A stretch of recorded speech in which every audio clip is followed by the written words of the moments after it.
E mais uma vez o Corinthians se complica muito dentro de campo, o que por extensão faz complicar a Copa Sul-Americana. Dentro de campo, a gente tem uma situação muito conturbada, como se já não bastasse o nosso extracampo com toda a turbulência política nos bastidores do Coringão aí, né? Vamos trocar ideia aí sobre a Copa Sul-Americana. O Corinthians empatou em casa contra o América de Cali. Temos que desconsiderar as partidas que os nossos adversários e a gente vai ter contra a carniça do grupo, que é o Racing, e aí deixa a situação extremamente tenebrosa para o nosso lado. Vamos trocar ideia sobre tudo nessa partida. Já deixa aqui embaixo o seu comentário, eu quero saber o que você acha. Vou dedicar um tempo também no nosso pós-jogo aqui para falar um pouco sobre os bastidores políticos do Corinthians. Eu tenho conversado com algumas pessoas lá, vale muito a pena você ficar aqui. Por que eu vou usar um pedaço do pós-jogo? É porque nem sempre todo mundo consegue colar nas lives, nas transmissões aqui no dia a dia, e eu sei que tem uma galera que vem só pelo pós-jogo, e aí lá no finalzinho dedica um tempo aí de pelo menos uns 3, 4 minutinhos, porque tem coisa importante pra eu falar aqui, beleza? Muito importante que você deixe o seu like aqui embaixo, se inscreva no canal, ative o sininho, é o que faz a gente continuar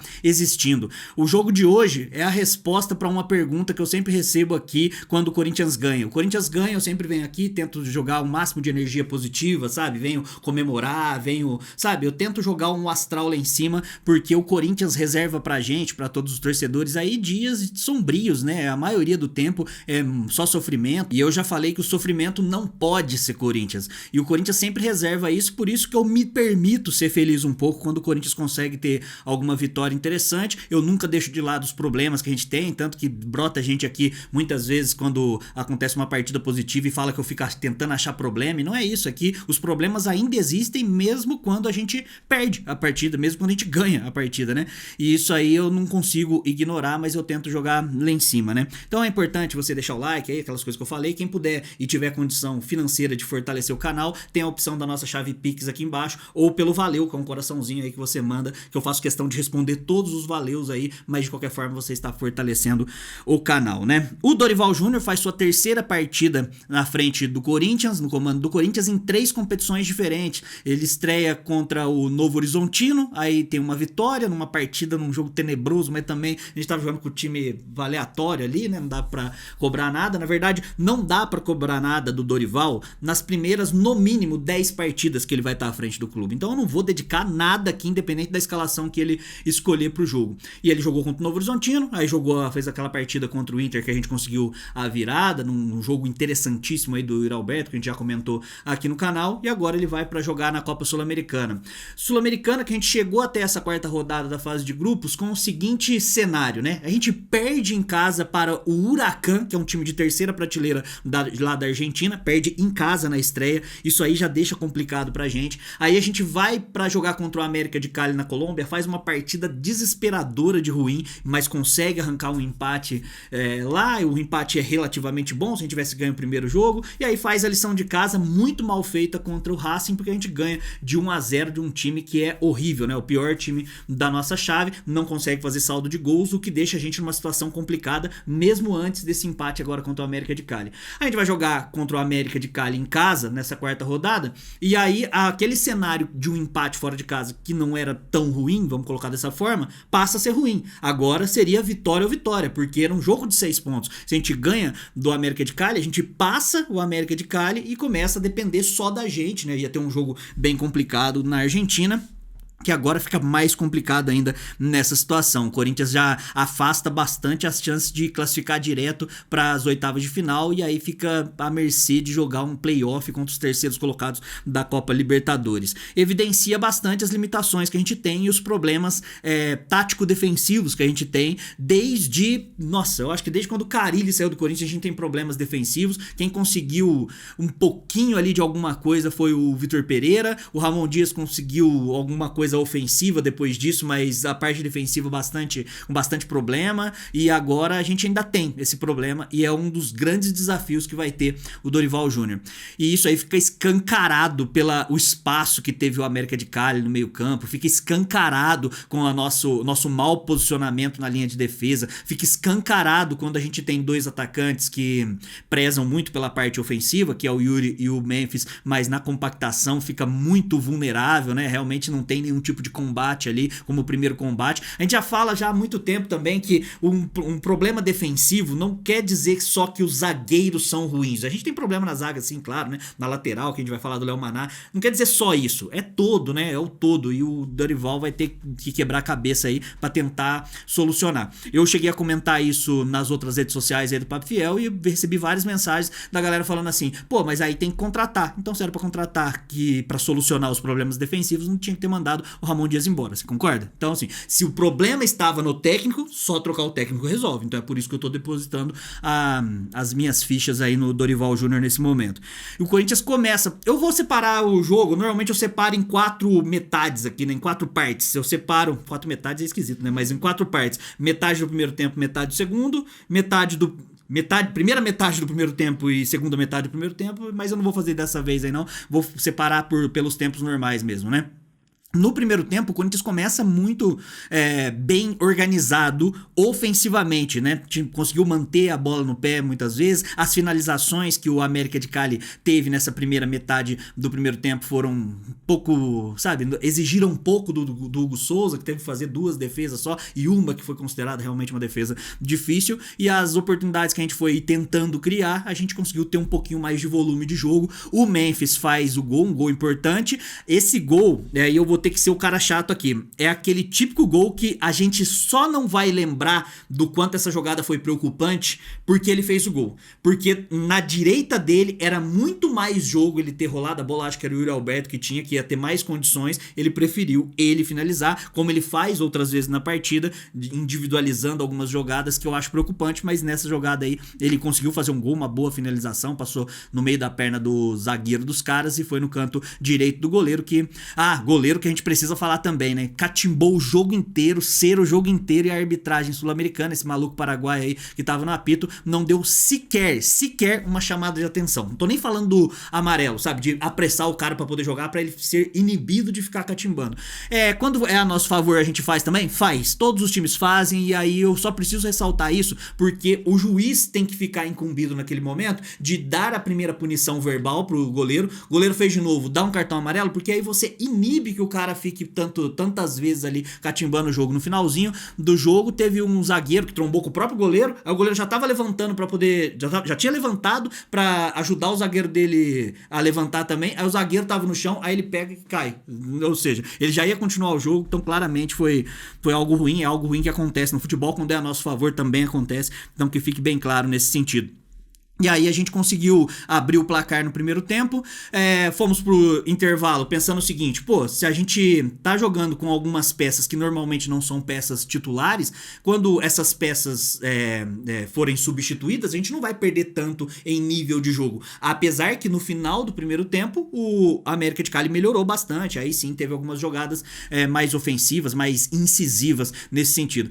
No primeiro tempo a gente também perdeu o Martínez, que sentiu uma lesão muscular. E o Martínez estava bem na partida, estava marcando bem, estava compactando bastante ali, então a gente perdeu em nível de contenção. Quem estava fazendo o primeiro volante, isso aí eu não entendi porcaria nenhuma do que o Dorival fez, que é o Maicon fez primeiro volante, um primeiro volante de saída, não de combate. Existe uma diferença, né? O primeiro volante de saída, um primeiro volante mais técnico e tal, é para ser o Maicon ali como começo das jogadas. E não tínhamos contenção, isso aí colaborou pra gente ter um buraco no meio campo. É claro que o Dorival deve perceber isso aí com os próximos jogos e não deve fazer mais isso, porque viu que a gente não tem volume o suficiente ofensivo para poder se dar o luxo de deixar a nossa porteira aberta. No segundo tempo, não deu nem tempo de respirar. Eu fiz várias anotações durante o jogo, né, que eu não fico olhando aqui na cola e nada disso para poder passar para vocês, vou falando da minha cabeça, aí de vez em quando eu falo alguma groselha aqui, aí depois eu reformulo lá nas lives, né, mas aqui ó, eu tava montando ainda o primeiro, eu coloquei uns dedinhos aqui, eu tenho um grupo,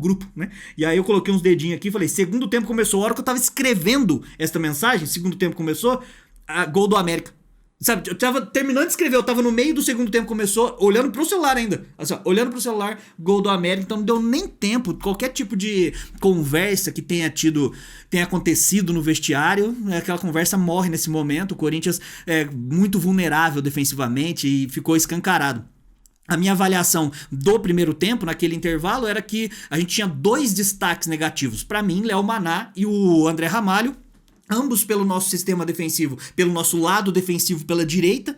Isso aí complica muito a nossa situação, porque quando você tem dois jogadores muito abaixo, no mesmo lado, no mesmo setor, não à toa acabou saindo gol lá com o André Ramalho mais uma vez mal colocado. O André Ramalho pra mim é uma surpresa muito negativa, porque quando ele foi contratado do PSV da Holanda, eu fui um dos caras que cheguei aqui pra vocês e falei, pô, tecnicamente o Ramalho é um cara que tem uma boa saída de bola, interessante, simplesmente ele desapareceu, virou um zagueiro nulo no elenco.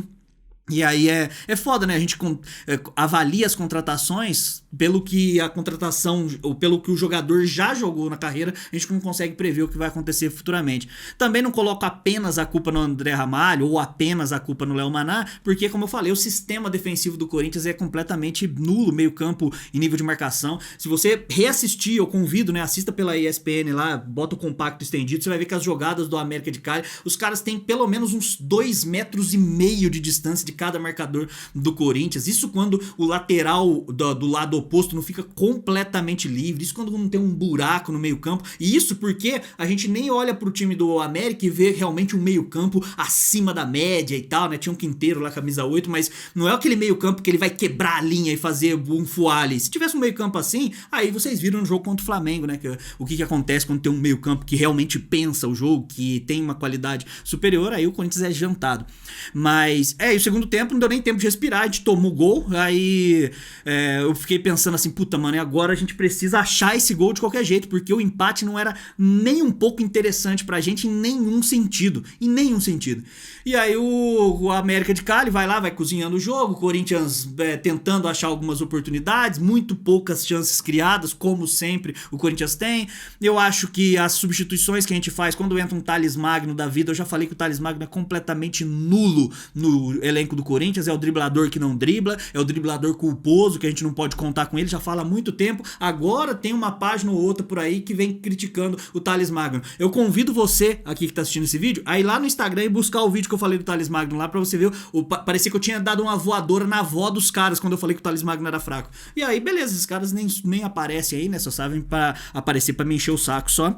E bom, aí o Corinthians foi lá e tentou achar com poucas oportunidades que teve. A posse de bola no segundo tempo foi muito maior pro América, que não precisava do jogo. Isso aí eu não consigo entender do elenco do Corinthians, e também não é algo que eu vou falar do Dorival especificamente, ou do Ramon Dias, já vem de muito tempo. O Corinthians dando uma pipocada, essa que é a grande verdade, beleza? Mais uma vez, resultado péssimo, deixa a nossa situação muito complicada. Agora nos resta ficar torcendo pro Racing do Uruguai, que, sabe, nem desencana dessa história aí. Quando você olhar pro Campeonato Brasileiro e achar que o Corinthians briga pelo título do Campeonato Brasileiro, você tem que se dar uns 8 tapas na sua própria cara, entendeu?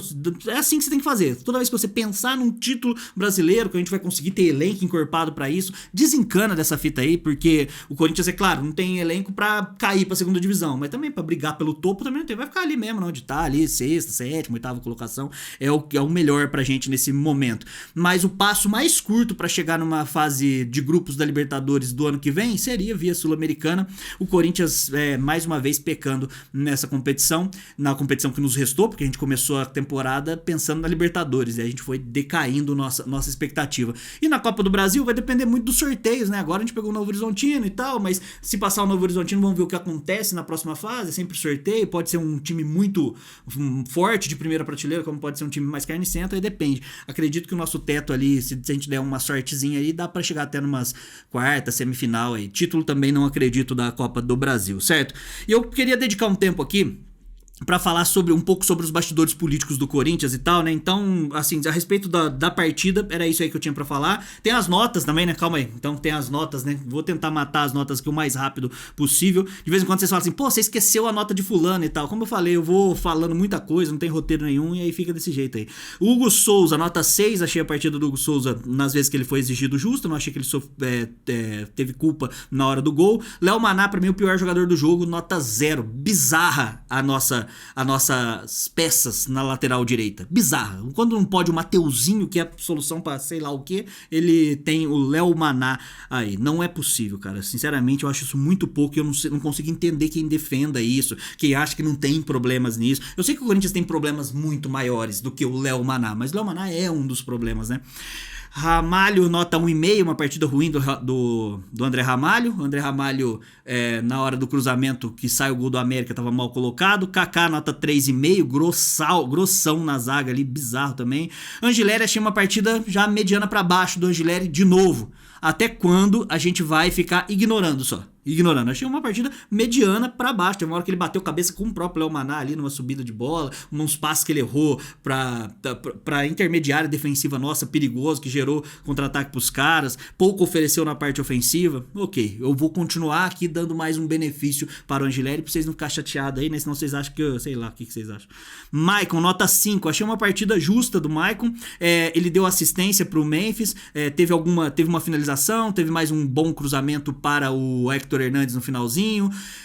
Assim, é o Maicon, né? Então eu tô dando nota 5 aqui, porque eu acho que é o topo dele oferecer. Eu não sei se ele consegue oferecer muito mais do que isso. Na posição que ele tava jogando ainda hoje, é muito arriscado. A gente sofreu muito na parte defensiva. Maicon nota 5 e tá de bom tamanho, tá? Martínez, nota 5 pelo pouco tempo que jogou. Carrijo, nota 4,5. Achei uma partida mediana aí do Carrijo. Bidon, nota 4. Bidon tá errando muito. Teve uma boa finalização no primeiro tempo, que ele finaliza de direita e a bola desvia, mas o Bidon simplesmente não tá se encontrando no meio campo do Corinthians, cara. Tecnicamente ele tem pra oferecer. Eu acompanhei o Bidon sub-17, gostava e gosto muito do futebol dele quando ele joga mais próximo ali da área, né, como um meia de articulação pra recompor o meio campo junto com um meia de criação. Talvez com o Garro ele poderia render mais, tendo essa peça, mas o Bidon muito, muito abaixo, então não será poupado, nota 4 aí pro Bidon. Talvez esse nota 4 aqui seja até já forçando uma barra a favor do Bidon, isso aí vocês podem me criticar também. O melhor jogador da partida eu vou deixar pro Memphis, né, nota 6,5, fez um gol, um bonito gol, mas é aquela coisa, pedaladinha no meio campo, teve quase ele fez um gol olímpico lá também, mas pedaladinha no meio campo, aí ele tenta dar um chapéu, perde a bola no primeiro tempo. Muita coisa, sabe? É muita firula, muito enfeite, sabe? Muito enfeite pra pouca coisa. E o Yuri Alberto, nota 2,5. Achei uma partida nula do Yuri Alberto. Quando o Yuri Alberto chegou aqui, calma aí que os caras que entrou também eu falo.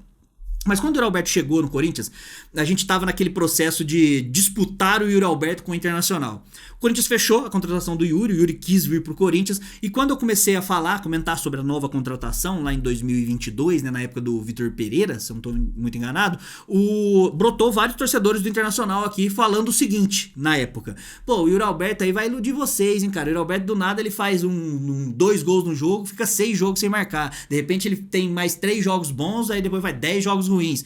Na época, eu achei que os caras estavam metendo louco, achei que os caras, sabe, que tava põe no DVD, essas coisas, né? E aí eu ignorei. Só que o Yuri Alberto é um pouco disso mesmo, né? Ele tem fases e fases, momentos e momentos. Ele não consegue oscilar entre partidas medianas e partidas ótimas e partidas boas e medianas. Ele oferece partidas ótimas e carniça pura, do pior lixo possível, ótima carniça pura. Ele não consegue ter uma constância que você pense assim, pô, eu consigo confiar mesmo se ele não fizer uma boa partida. É isso. Hoje, mais uma vez, ele teve uma oportunidade, tudo bem, tava impedido naquele lance do Thales Magno, que ele cabeceia pra trás, e ele finaliza em cima do goleiro. Eu já mostrei aqui números, estatísticas do Yuri Alberto, que provam os números, aí você quer discutir com os números, discuta aí, de que ele aproveita 1 em cada 5 chances de gols claras, 5 chances claras para poder arrematar.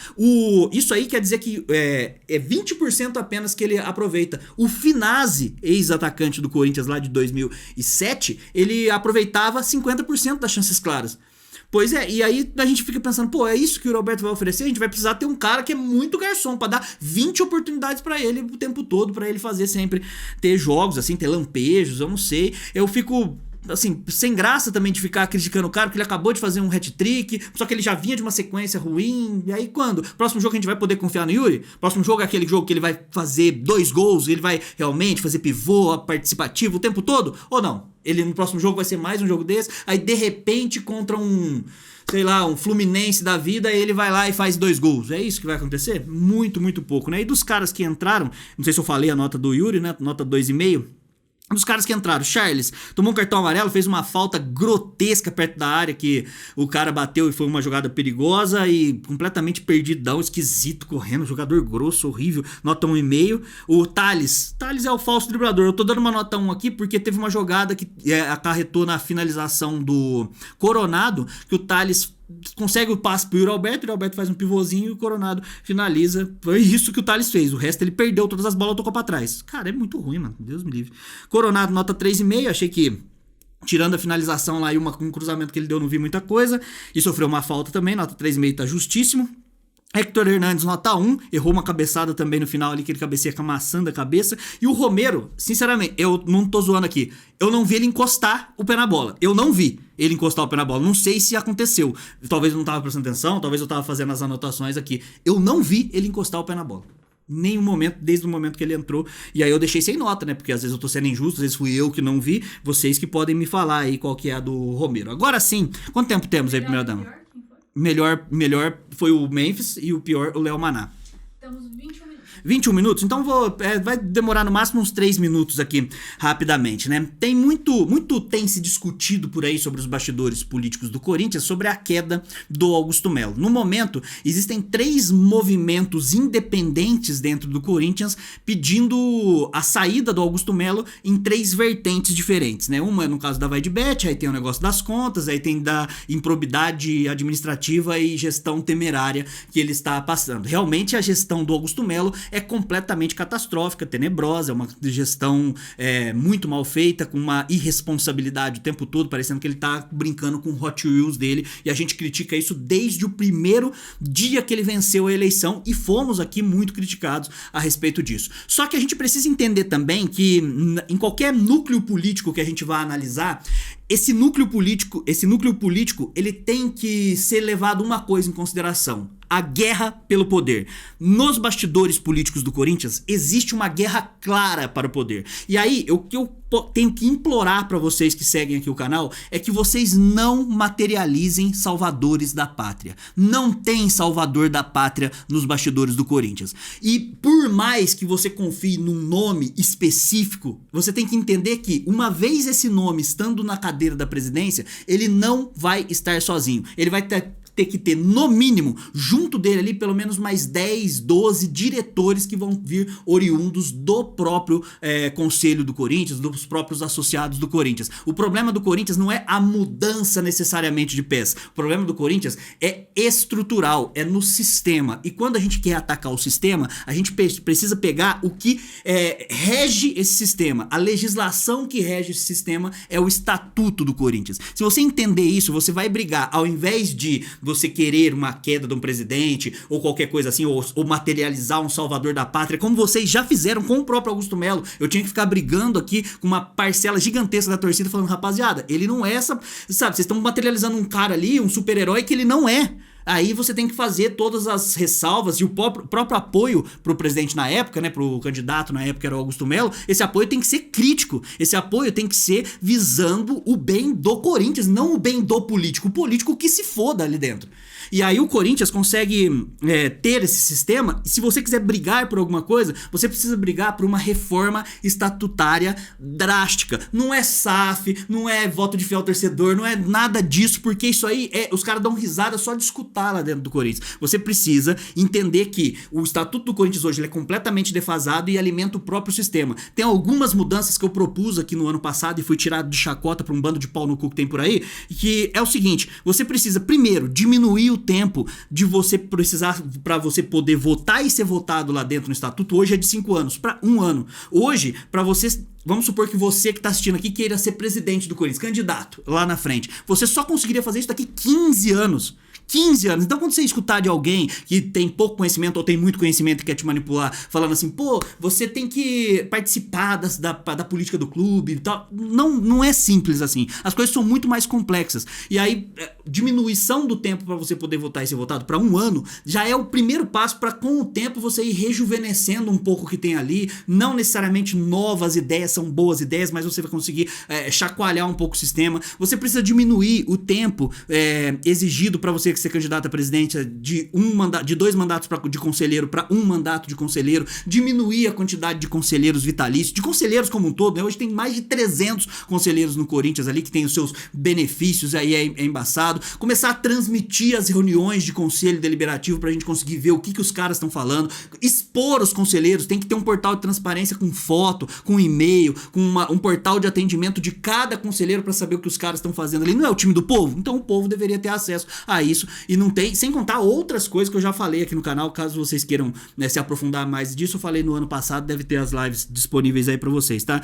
E aí, o que tá me preocupando mais uma vez é essa insistência em querer materializar um salvador, esse salvador. Aí eu tava conversando com um conselheiro esses dias, né? Aí esse conselheiro me falou o seguinte, ele perguntou pra mim, eu contei isso aqui nas lives, então se por acaso você já assistiu nas lives, pode pular essa parte aí, mas ele me falou o seguinte, ele falou, Dalba, você acha que eu sou uma pessoa honesta? Aí eu respondi, eu parto da ideia que sim, vai.